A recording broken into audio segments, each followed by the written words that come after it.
So, greetings once again. तो फिर से एक बार सभी का स्वागत। Now, today, my topic is Christ's passion for his house. तो आज का जो विषय है वो है यीशु मसीह का अपने मंदिर को लेकर जुनून या चाहत। You know, from the beginning of this year, God put in my heart to look at the temple from 2 Chronicles. और इस साल की शुरुआत में ही परमेश्वर ने 2 इतिहास के अध्याय से मेरे अंदर वो बातें डाली मंदिर को लेकर। You know, coming back to God, returning to him. परमेश्वर के पास लौटना, परमेश्वर के पास वापस आ जाना। You know, building the altars once again. और फिर से एक बार उस वेदी को बनाना, Rebuilding the temple. और फिर से मंदिर को बनाना। You know, becoming a man or a woman who worships God, you know, in and out of our lives. और ऐसा पुरुष स्त्री बनना कि जो दिन रात वो परमेश्वर की बातें अंदर से बाहर से करता है। The temple theme is there in the Bible from Genesis to Revelation. और मंदिर की ये जो बातें हैं वो उत्पत्ति से लेकर प्रकाशित वाक्य तक है। Temple being the dwelling place of God. और मंदिर जो है परमेश्वर के रहने की जगह।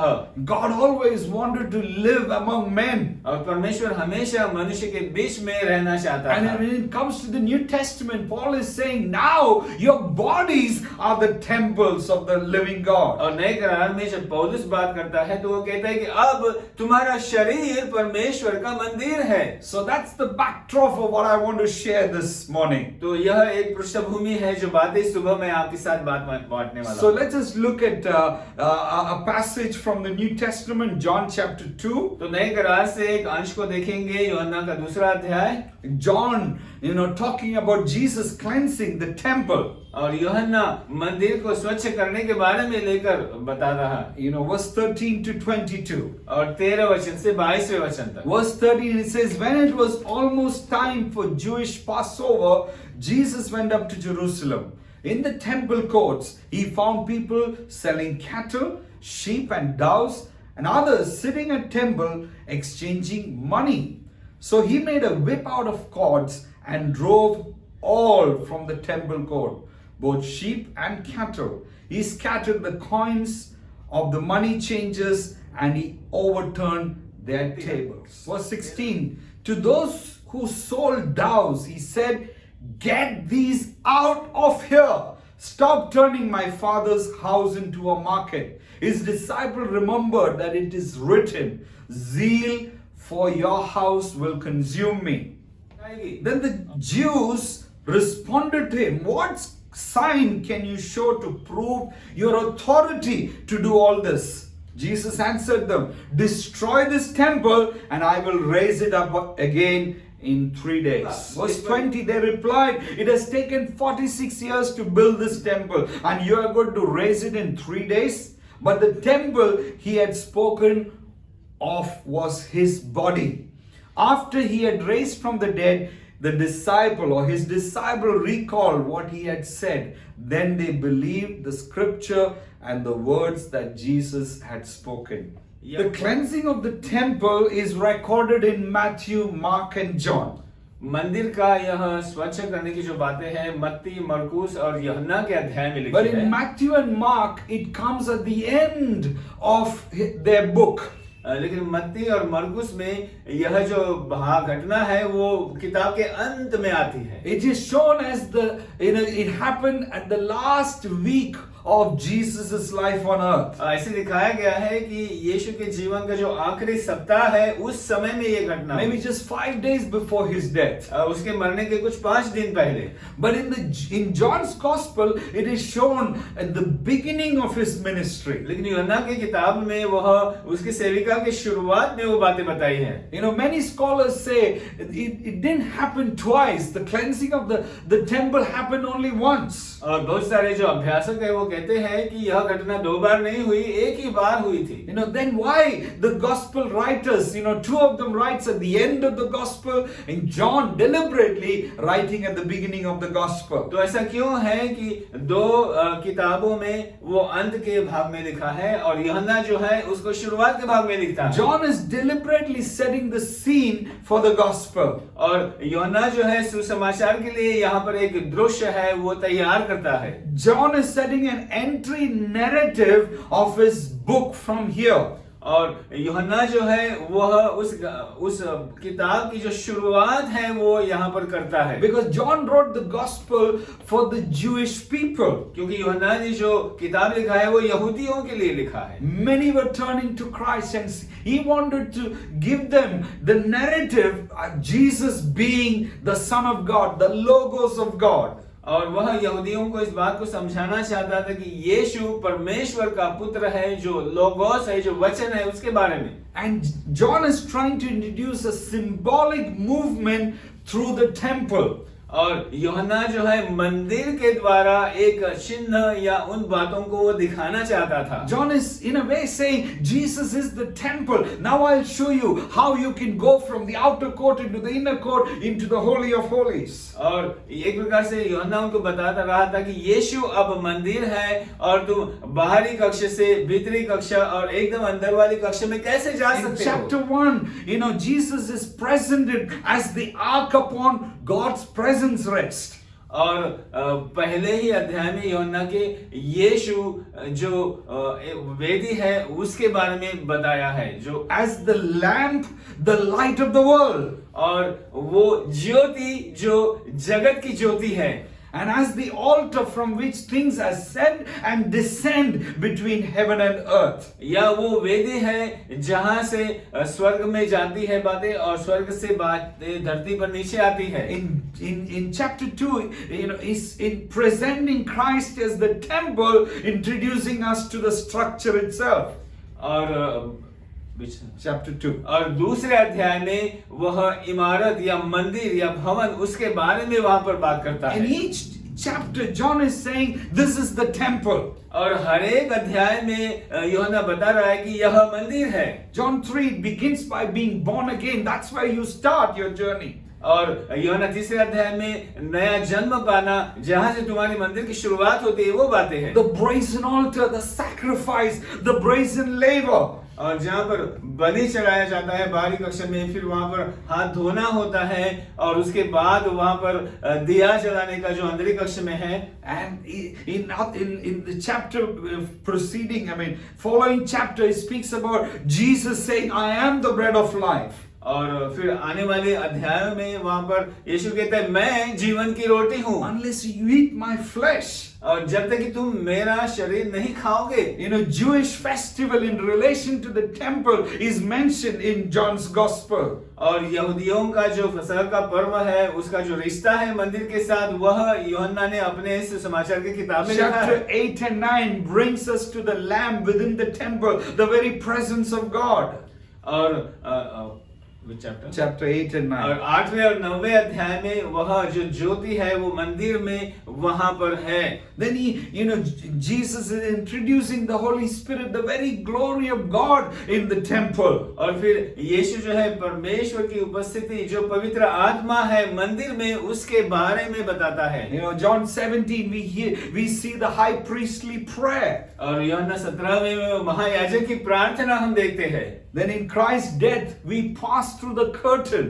और फिर यीशु मसीह के मृत्यु में हम उस पर्दे के भीतर जाते हैं। In John 20 we encounter the open ark in the Holy of Holies.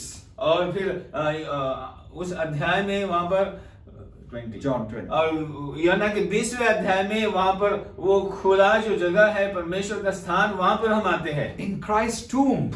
और मसीह के उस कब्र में the angels are sitting on either side. और स्वर्गदूत दोनों बाजू में बैठे हैं। And as you go through that, what it reminds you is the temple. और जैसे तुम इसमें जाते हो क्या बातें याद आती है, वो परमेश्वर का मंदिर. The passage that we read in John 2, Jesus is making a claim for the temple of God. और जो अध्याय हमने पढ़ा वो यीशु बता रहा है कि वह परमेश्वर का भवन मंदिर है. The massive edifice, this massive building, Jesus said, you destroy, I will rebuild in 3 days. और यह जो बड़ा ऐसा जो मंदिर का इमारत है, वो कहता है कि तुम उसे ढा दो, मैं 3 दिन में इसे खड़ा कर दूंगा. That was the true identity of the Jewish people, and Jesus is saying, you destroy it. और यहूदियों की जो पहचान थी, मुख्य पहचान वो उसमें थी, और यीशु कहता है कि उसे ढा दो. And in that context, Jesus quotes Psalm 69 verse 9. It says, the zeal for your house consumes me. और उसी संदर्भ में यीशु भजन 59 का दूसरा वचन हमें बताता है कि तेरे घर की धूल मुझे खा जाएगी. In a way, Jesus is saying, I am so passionate about my presence, and anything that comes against that presence of God, my zeal, will come against it. और एक प्रकार से यीशु बता रहा है कि मेरी उपस्थिति जो है, मंदिर की जो उपस्थिति है, उसके खिलाफ अगर कोई बात आती है तो वो मैं होने नहीं दूंगा. His passion for his own presence was consuming him. और उसकी अपनी जो उपस्थिति थी वह उसे खा जा रही थी. The whole purpose of creation was for this, that he may dwell among people, and he will show forth his power and glory. और सारी सृष्टि का निर्माण इस बात को लेकर था कि वह अपनी उपस्थिति वहां लोगों में दिखाएगा. When he made Adam and Eve, the Bible says they had perfect union. He fellowshiped with Adam and Eve. और जब उसने आदम और हवा को बनाया तब वह दोनों एक अच्छे मिलन में थे. वहां पर परमेश्वर उनके साथ रहता था. That was the temple. He could fellowship with men and women. और वह मंदिर था जहां पर वह मनुष्य के साथ संगति कर रहा था. In Revelation 21 verse 3 it says, now the dwelling place of God is with men. और प्रकाशित वाक्य के 21वें अध्याय के 3रे वचन में वहां पर लिखा है कि अब परमेश्वर का स्थान मनुष्य के साथ है. He will dwell with them. और वह उनके साथ रहेगा. They will be his people. और वो उसके लोग होंगे. And God himself will be with them and be their God. और परमेश्वर उनका परमेश्वर होगा और वे परमेश्वर के लोग होंगे. In Revelation 21:22 it says, I did not see a temple in the city, because the Lord Almighty and the Lamb are its temple. प्रकाशित वाक्य के 21वें अध्याय में 22वें वचन में वो कहता है कि मैंने उसमें कोई मंदिर नहीं देखा, क्योंकि सर्वशक्तिमान प्रभु परमेश्वर और मेमना उस मंदिर में है. This was God's desire. और यह परमेश्वर की इच्छा थी. His desire was to see his presence being carried by the people of God. और उसकी इच्छा यह थी कि उसकी उपस्थिति लोगों के बीच में लोग उसे लेकर चले. That's why in the New Testament Paul is saying, your bodies are the temple of the Holy और Spirit. इसलिए नए करार में पौलुस कहता है कि तुम्हारा शरीर तुम्हारा परमेश्वर का मंदिर है. In 2 Corinthians chapter 6 verse 16. और 2 कुरिन्थियों की 6 अध्याय के 16वें वचन में said, we are the temple of the living God. हम परमेश्वर का मंदिर है. In 1 Corinthians chapter 6 verse 19. हम 1 कुरिन्थियों के 6 अध्याय के 19वें वचन में don't you know that your bodies are the temple of the Holy Spirit? क्या तुम नहीं जानते कि तुम्हारा शरीर पवित्र आत्मा का मंदिर है? Who is in you? वो जो तुम्हारे अंदर है. Whom you receive from God. You are not your own. और जिसको तुमने परमेश्वर से पाया है, तुम अपने आप के नहीं हो. Paul's language is not singular but plural.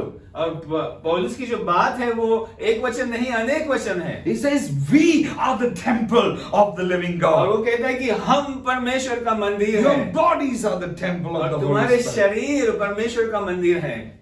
God's purpose was to make the temple not built by bricks and mortar, but built by living stones. और परमेश्वर की इच्छा यह थी कि वह ईंटों और पत्थरों से बनाने वाली इमारत न हो, परंतु जीवित लोगों से बनाया हुआ मंदिर हो.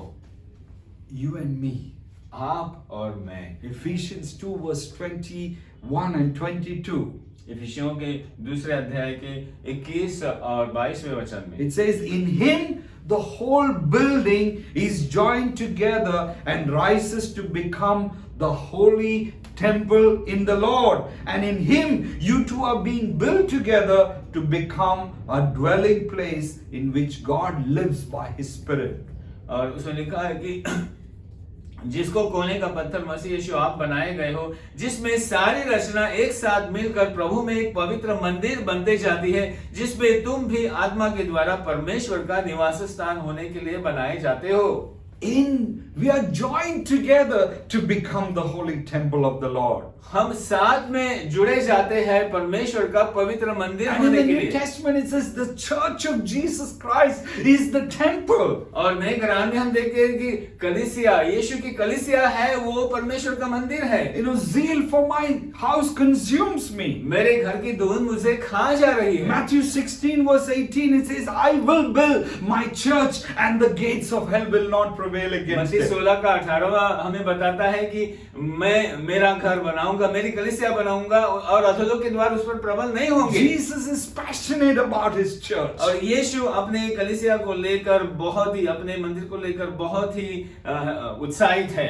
And I want to say, Jesus loves the church. और मैं आपको बताना चाहता हूँ, कलीसिया से यीशु प्रेम करता है। If Jesus loves the church, we got to love the church as well. अगर यीशु कलीसिया से प्रेम करता है तो हमें भी कलीसिया से प्रेम करना आवश्यक है, That's his temple. क्योंकि वो उसका मंदिर है। Today many people say, I love Jesus, but I'm not sure that I love the church so much. और बहुत सारे लोग आज कहते हैं कि मैं परमेश्वर से प्रेम करता हूँ, लेकिन कलीसिया से प्रेम करता हूँ कि नहीं मुझे मालूम नहीं। Christians are an odd people, a peculiar people. और मसीह लोग एक अजीब प्रकार के लोग हैं। Mahatma Gandhi said this, I like your Christ, but not your Christianity. और महात्मा गांधी ने कहा कि हाँ, मुझे तुम्हारा मसीहा अच्छा लगता है, लेकिन तुम्हारे जो मसीही लोग हैं वो नहीं। That's why we got to look at the Bible. It says in 1 Peter chapter 2 verse 9 in King James Version, this is what it says: you are a chosen generation, a royal priesthood, a holy nation, a peculiar people.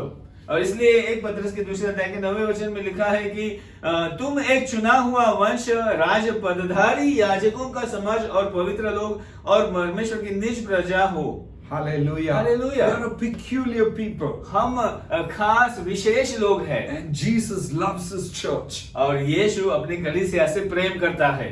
Church is central to his plan. और कलीसिया उसकी सारी योजना का मुख्य भाग है। Jesus and the church is inseparable. और यीशु और कलीसिया को अलग-अलग नहीं कर सकते। The Bible says he is the head and we are the body. और बाइबल बताती है कि यीशु सिर है और हम शरीर है। Again in Ephesians 1:22 and 23. इफिसियों के पहले अध्याय के 22 और 23 वचन में, and in Colossians 1 verse 18. और कुलुस्सियों के पहले अध्याय के 18वें वचन में, it's talk about Jesus being the head and we are the body. और उसमें बताया है कि यीशु कलीसिया का सर है और हम उसका शरीर है।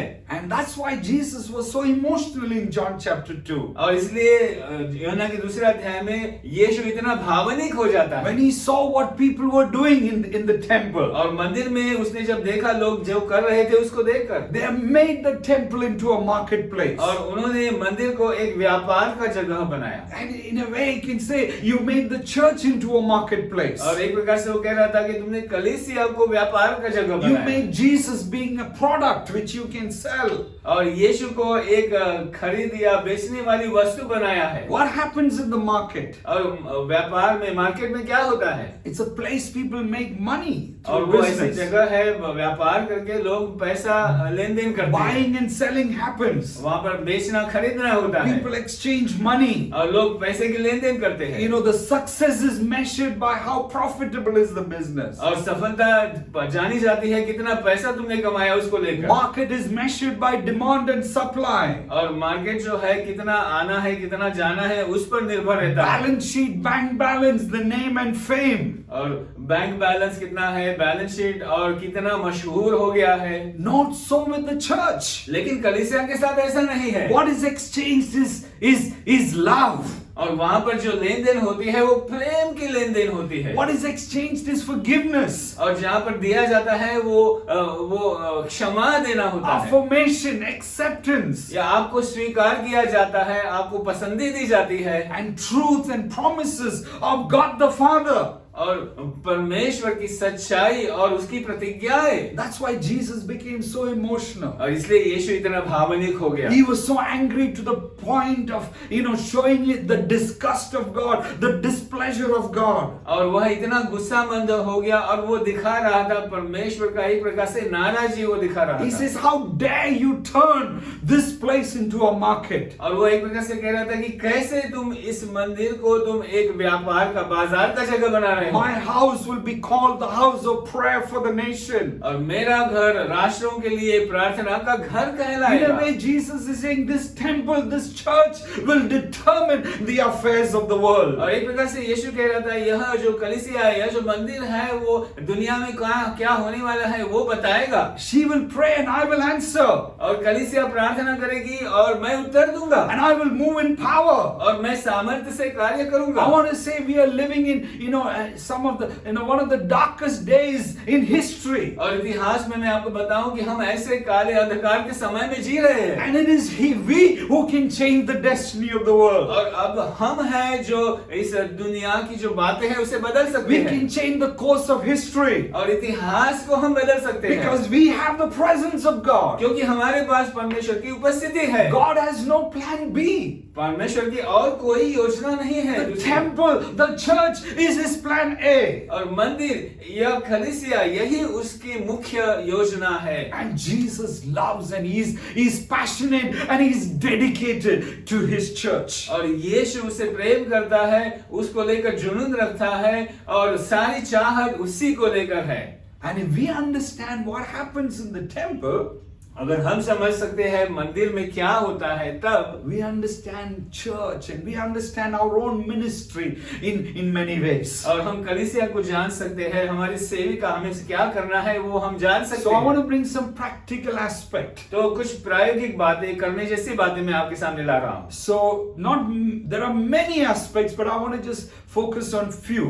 और बहुत सारी बातें हैं जो मैं कह सकता हूँ, लेकिन कुछ बातें मैं आपको बताने वाला हूँ। So we understand the temple and why Jesus was driving out all the people who were making that into a market. और फिर हम समझ सकते हैं और यीशु जान सकते हैं कि यीशु वो सारे जो व्यापार करने वाले लोग थे उनको क्यों वहां से भगा रहा था। And as we see that in the light, see ourselves in the light of the temple, we can drive away things from our own life that we can become what it meant to be. और जब हम उन बात को समझ सकते हैं, मंदिर में जो बातें हो रही थी, तो हमारे जीवन से क्या बातें हैं उसे हमें निकालना है, उसे समझकर हम उस मंदिर को ठीक कर सकते हैं। The first thing, पहली बात, they derived their identity from the temple. मंदिर से उन्होंने अपनी पहचान को स्वीकार किया।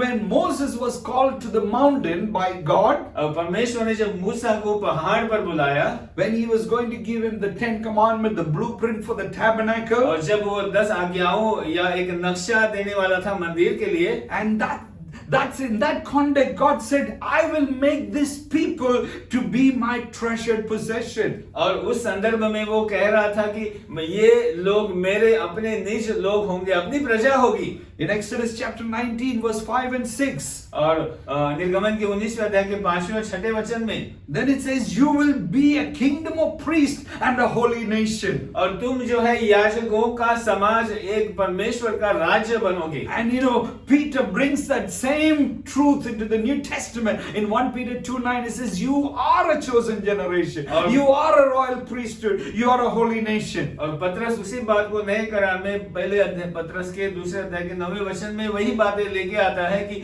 तुम ही वो चुना हुआ वंश हो, तुम ही वो राज पदधारी याजकों का समाज और पवित्र लोग हो। People belonging to God. परमेश्वर के निज लोग। In the Old Testament, if people had to ask them, who is your king? और पुराने नियम में अगर लोग पूछते थे कि तुम्हारा राजा कौन है, they would say Jehovah is our king. और वो कहते थे कि यहोवा हमारा राजा है। And they asked them, said, where can we find this Jehovah? और फिर अगर वो पूछते थे कि इस यहोवा को हम कहाँ पाएंगे, they'd say, come to the temple. तो वो कहेंगे कि आओ मंदिर में आओ। Our king is in the temple. और हमारा राजा मंदिर में है। And that's why their identity, they derive their identity from the temple of God. और इसलिए उन्होंने जो अपनी जीवन की पहचान है वो मंदिर से पाई। Today we have our identity from who we are in Christ. और आज हमारी जो पहचान है वो मसीह में हम कौन है उससे हमें मिलती है, Because God has come and made a dwelling place in us. क्योंकि परमेश्वर ने अपने रहने का स्थान हमारे अंदर बनाया। We have become the children of God. हम परमेश्वर की संतान हुए We हैं, are forgiven. हमें क्षमा दी गई है, We are accepted. हमें स्वीकार किया We गया are है, significant and we are secure और हम खास है और हम सुरक्षित लोग हैं because of Jesus. यीशु की वजह से। Hallelujah. Hallelujah, Hallelujah. Hallelujah. You know, when I met the Lord on 8th of February 1987, जब परमेश्वर से मेरी मुलाकात हो गई 8 फरवरी 1987 में, that was the first time I went to a church meeting. और वो पहला बार था जब मैं कलीसिया में गया, कलीसिया की सभा And में। I heard God saying, a kind of an audible voice, and says, "You have been born for this." और एक प्रकार से मैं परमेश्वर की आवाज कानों में सुना कि तुम इसके लिए पैदा किए गए हो, And I didn't turn back after और फिर that. उसके बाद मैं पीछे नहीं लौटा, I followed Jesus. मैं यीशु के पीछे चलता रहा, In a way that gave me an identity. और एक प्रकार से उसे उसमें पहचान मिली, And you know, then eventually I came to know what it meant. और अंत में मुझे मालूम पड़ा कि उसका अर्थ क्या है। That He calls me a child of God. जब वो मुझे कहता है कि मैं परमेश्वर की संतान हूँ, And I want to say, our identity does not come from which church we belong to, which people. Our identity comes from, having the Holy Spirit living inside us, that we have become the children of God. और हमारी जो पहचान है वो हम कौन सी कलीसिया से जुड़े हैं या कहाँ के हैं उससे नहीं आती है, बल्कि इस बात से आती है कि पवित्र आत्मा का मंदिर हम हैं और उससे हमारी पहचान आती है। We are sons and daughters of God. हम परमेश्वर का बेटा या बेटी है। No one can have their identity as businessman, doctor, engineer, fashion designer. That's all what they are doing for living. और किसी की भी पहचान जो है वो एक डॉक्टर, इंजीनियर या ऐसा व्यापार करने वाली व्यक्ति से नहीं आती है, वो अपने कमाने के लिए वो काम करते हैं। Your identity comes from who you are inside. और तुम अंदर कौन हो उससे तुम्हारी पहचान मालूम होती है, Not by your degree. और तुम्हारी डिग्री से नहीं। If you look at the Bible, अगर बाइबल को अगर तुम देखते हो, 1 John chapter 3 verse 10, 1 यूहन्ना 3 अध्याय का 10वां वचन, and it says, this is how we know who the children of God and who the children of devil are. और इससे हम जानते हैं कि परमेश्वर की संतान कौन है और शैतान की संतान कौन है। God says there are two kinds of people. और परमेश्वर कहता है दो प्रकार के लोग हैं, Children of God, परमेश्वर के संतान children of Satan. और शैतान की संतान। Where do we belong? हम कहाँ के हैं? If you're truly born again, क्या तुम्हारा नया जन्म हुआ है? the Spirit of God is in you, परमेश्वर का आत्मा तुम्हारे अंदर है, you're a child of God. तुम परमेश्वर की संतान हो, That's your identity. और वो तुम्हारी पहचान है। He has brought you out from the kingdom of darkness into the kingdom of His Son Jesus. और उसने तुम्हें उस अंधकार के जगत से निकाल कर परमेश्वर के जगत में लाया है। Will you revel in that? क्या तुम उसमें आनंद मनाओगे? Will you boast in that identity? क्या उस पहचान में तुम आनंद घोषित करोगे? For Jewish people, they revel in the temple. They went there. They celebrated every festival. That was their identity. और यहूदियों के लिए वो जो इमारत थी, वो मंदिर था, उसमें उन्होंने आनंद बनाया, उसमें वो जाया करते थे, उत्सव मनाते थे। For us Christians, हम मसीहियों के लिए today, our bodies have become the temple of God.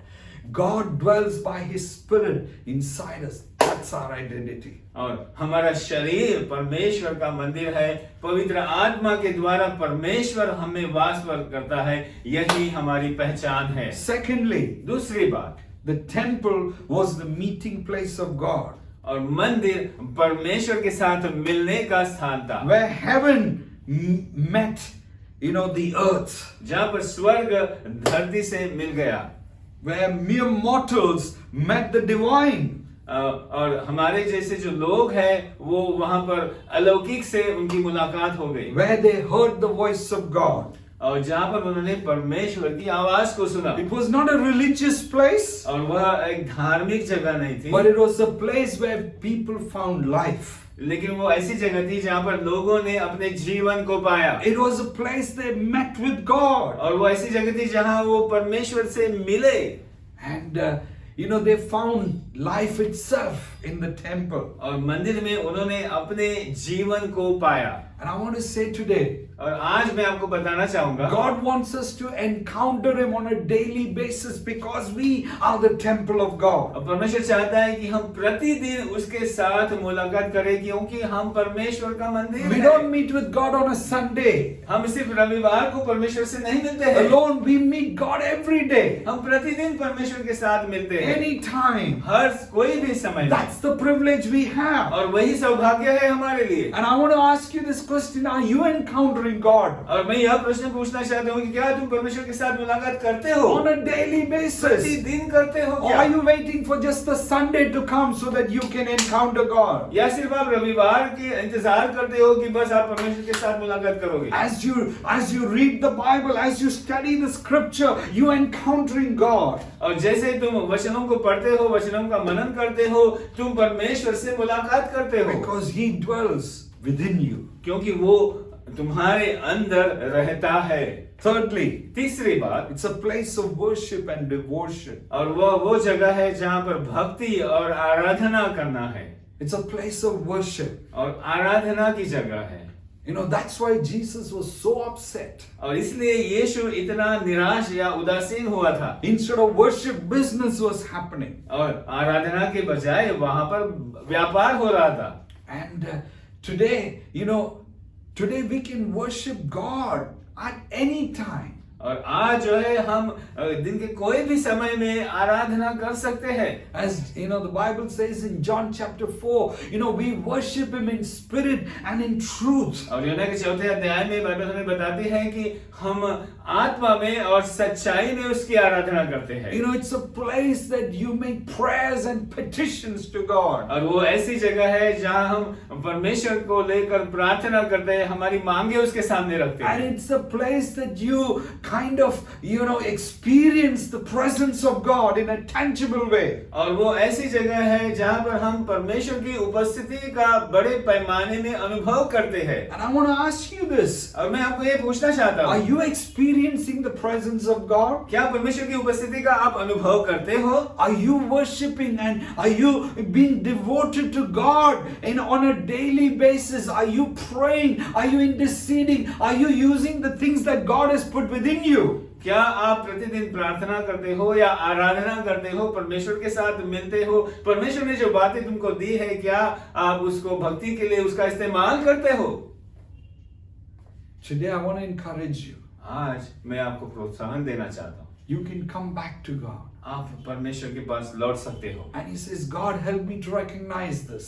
और आप कह सकते हो, परमेश्वर ये बातों को समझने के लिए मुझे मदद कर। Help me to recognize your spirit within me. और मेरे अंदर तेरा आत्मा, उसे समझने के लिए मुझे मदद कर। Which is drawing me to worship Him. और जो मुझे तेरी आराधना करने के लिए मदद करेगा। Who is drawing me to adore Him and intercede for others. और वो तेरा आदर करने के लिए और दूसरों के लिए मध्यस्थी की प्रार्थना करने के लिए मुझे मदद करेगा। So I want you to to be encouraged that it's a place of worship, and you don't have to go somewhere to worship. You can worship God anywhere, anytime. और मैं आपको प्रोत्साहन करना चाहता हूँ कि वो आराधना और प्रार्थना की जगह है और आप वो कभी भी कर सकते हैं, दिन के कोई भी समय में उसकी आराधना कर सकते हो। Fourthly, और चौथी बात, temple was a place where you got right with God. और मंदिर वो जगह थी जहाँ पर तुम परमेश्वर के साथ सही हो गए। They came to offer their sacrifices. और वो वहां पर आए अपने बलियों को चढ़ाने के लिए, so that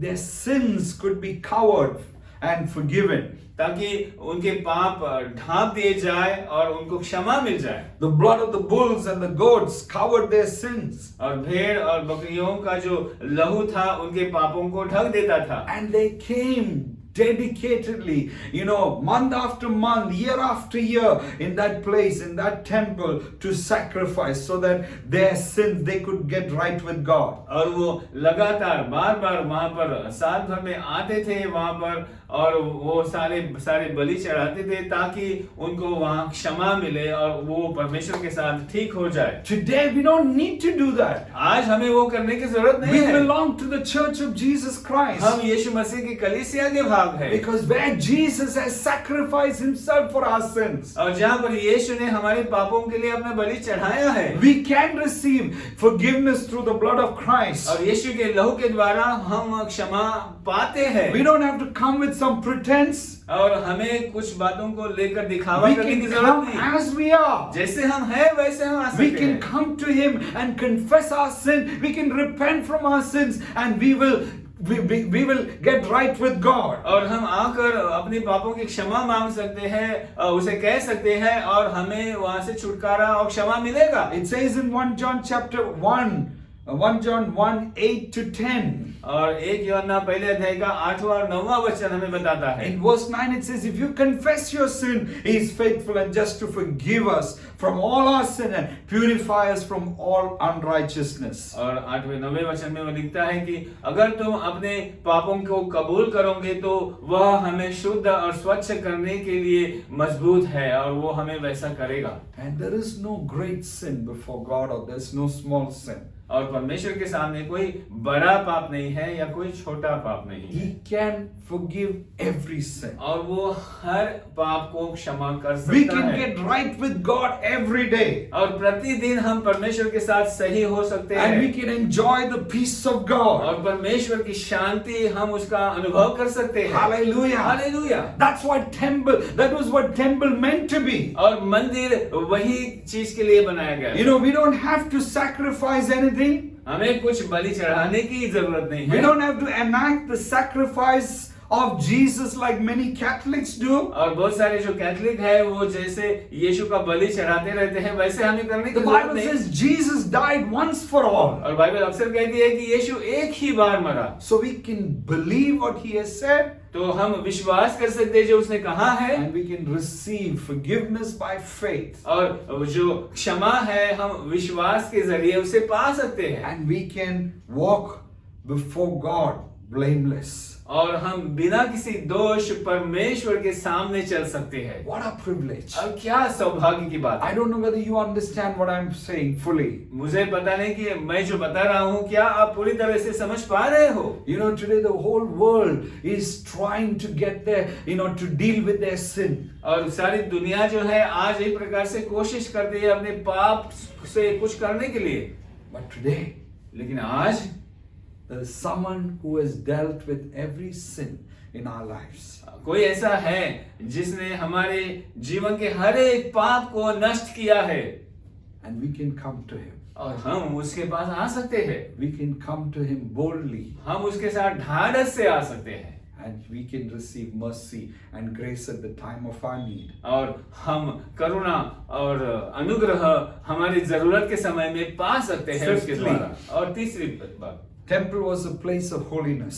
और मंदिर जो है पवित्रता का स्थान था। There was the outer court, there was the inner court, there was the innermost court, which is called the Holy of Holies. वहाँ बाहरी कक्ष था, अंदर का कक्ष था, और अंदरूनी कक्ष था जो पवित्र स्थान कहला जाता है। That's why God dwelled between the cherubims. और वहाँ चेरूब के बीच में परमेश्वर निवास करता था। It speaks of a holy of holies. It's a very, holy place. और वह पवित्र से पवित्र ऐसा पवित्र स्थान था। And today God in a way called his church to be holy. और आज एक प्रकार से परमेश्वर ने कलीसिया को बुलाया है वो पवित्र होने के लिए। He wants us to dwell in the Holy of Holies. और वो चाहता है कि हम वो पवित्र अति पवित्र में हम निवास करें। Not every day we go from outer court to inner court to the Holy of Holies. हम प्रतिदिन ऐसा नहीं कि हम बाहरी कक्ष से अंदरूनी कक्ष और पवित्र स्थान में जाएं। He wants us to live और वो चाहता है कि हम वहाँ उस पवित्र स्थान में जिए, that we deal with sin in our lives, और हम हमारे जीवन में जो पाप है उसको नाश करते जाए, that we choose to walk in holiness before God. और परमेश्वर के सामने हम पवित्रता में जीते रहे। You know, today many great men are falling, you know, falling right, left and center. और आज बहुत से परमेश्वर के जो महान लोग हैं वो गिर रहे हैं इन बातों में, And one can feel this is the norm. और कोई ऐसा सोच सकता है हाँ ये तो ऐसे ही होते रहता है। This great men, if they fall, you know, what hope do I have? अगर ये जो महान ऐसे लोग वो अगर गिरते हैं पाप में तो मैं तो क्या सामान्य हूँ। I want to tell you something. मैं आपको कुछ बताना चाहूंगा। Our standard is not great men of God. Our standard is Jesus Christ and Himself. और हमारा जो एक स्तर है वो परमेश्वर के महान लोग उनके बराबर नहीं है, हमारा स्तर है यीशु मसीह खुद। That's why it says in 1 Peter chapter 1 verse 15 and 16. और इसके लिए एक पत्रस के पहले अध्याय के 15वें और 16वें वचन में लिखा है, It says, just as He who has called you is holy, so be holy in all you do, for it is written, be holy because I am holy. और जैसे उसमें लिखा है कि जैसे मैं पवित्र हूँ मैं चाहता हूँ तुम भी पवित्र हो जाओ, इसलिए कि मैं पवित्र हो तुम भी पवित्र हो जाओ। Jesus is looking for holy vessels. और यीशु पवित्र बर्तनों को देख रहा है। He's not looking for perfect vessels. वह सिद्ध ऐसे बर्तन उसको नहीं देख रहा He's है, looking for holy vessels. और वो पवित्र बर्तनों को खोज रहा है, You know, set apart ones. और ऐसे जो अलग किए हुए हैं। You know, we can have weaknesses. हाँ, हमारे अंदर कमजोरियां हो सकती है, And we can keep drawing from the grace of God, हम परमेश्वर का अनुग्रह से पाते रह सकते that हैं, He might transform us and change us. और वो बातें हमें परिवर्तन और बदलाव लाएगी। But लेकिन we are choosing to live a life of holiness before Him. लेकिन हम चुनाव करते हैं एक शुद्धता का, एक पवित्रता का जीवन जीने के लिए In the परमेश्वर New के सामने। Testament, God's invitation is to live in the Holy of Holies. और नए करार में हमें बताया गया है कि हम पवित्र अति पवित्र स्थान में जीवन जिए। So I want to encourage you. तो मैं आपको प्रोत्साहन देना चाहता Have हूँ, nothing to do with deeds of darkness. और अंधकार की या बुराई की बातें, पाप की बातों से कुछ लेना देना मत रखो, No, flee. और उससे भाग जाओ। You know, it says in 2 Timothy chapter 2 verse 22, it says flee. और दूसरे तिमुथियुस के दूसरे अध्याय के 22वें वचन में वहां पर लिखा है ऐसी बातों से भाग जाओ, The passions of the flesh, और शरीर की जो लालसाएं है but pursue righteousness. उसे छोड़ दो और धार्मिकता के पीछे चलो। Hallelujah. Hallelujah. Second last point. और आखिरी से पहला एक मुद्दा, Temple was the new family. और मंदिर जो था यह नया परिवार था, And in the New Testament, it's called the new humanity. और नए करार में यह नई मानव जाति या नई मानवता कहता है, A place to share God's love and to serve people. और ऐसी जगह जहां परमेश्वर का प्रेम बांटा जाए और परमेश्वर के लोगों की सेवा की जाए। You know, the Bible says the people lived around in the Old Testament. They lived around the temple. They lived around the tabernacle. और बाइबल में बताया है कि पुराने नियम में देखते हैं कि परमेश्वर के निवास स्थान के आसपास में लोग रहा करते थे, अपने घरों को बसाते थे। They moved when God moved. और वो अपने घर को बदलते थे जब परमेश्वर अपनी जगह को बदलता। They stopped when God stopped. वो रुक गए जब परमेश्वर रुक गया। They waited for God's manna. और वो परमेश्वर के मन्ना को लेकर रुके रहे। When they didn't have water, they called out to God, and जब God पानी did perform miracles. जब उनको पानी नहीं मिला तो उन्होंने परमेश्वर को पुकारा और फिर परमेश्वर ने चमत्कार करके वहां पर पानी दिया। God was their portion. परमेश्वर उनका भाग था। It was a very big family. और वो बड़ा ऐसा परिवार था। God was their father. और परमेश्वर उनका पिता था। And today, you know, God is our father. और आज परमेश्वर हमारा पिता है। This is a big family of God. और यह परमेश्वर का बड़ा परिवार है। Hallelujah. Hallelujah. In Hebrews chapter 2 verse 11, this is saying both the one who makes people holy and those who are made being holy, are of the same family. So Jesus is not ashamed to call them brothers and sisters. और इब्रानियों के दूसरे अध्याय के 11वें वचन में वहां पर लिखा है कि उसने जिन्हें बुलाया है वे पवित्र हैं, वो खुद परमेश्वर हैं, वो परिवार। और यीशु इसलिए वह उसे लज्जित नहीं होता कि वह हमें भाई और बहन बुलाने के लिए। Hallelujah. Hallelujah. You know, there is no priest and the laity. We are all called to serve him. और ऐसा नहीं है कि कोई या महायाजक है, याजक है या साधारण सेवक है, हम सब जो है परमेश्वर का कार्य के लिए बुलाए गए हैं। Everyone is called. और हर एक कोई बुलाया गया है। Everyone is chosen. और हर एक कोई चुना हुआ है। Everyone is being given gifts. और हर एक को वरदान दिया गया है। Everyone is called to love and serve one another. और हर एक को बुलाया गया है एक दूसरे से प्रेम करे और एक दूसरे की सेवा करे। I could speak much about this point. और इस मुद्दे को लेकर मैं बहुत बात बता सकता हूँ। But let's just come to the end of what I want to share. और अंत का जो बात है मैं बताना चाहता हूँ। Finally, it was a place you exercise the authority of heaven.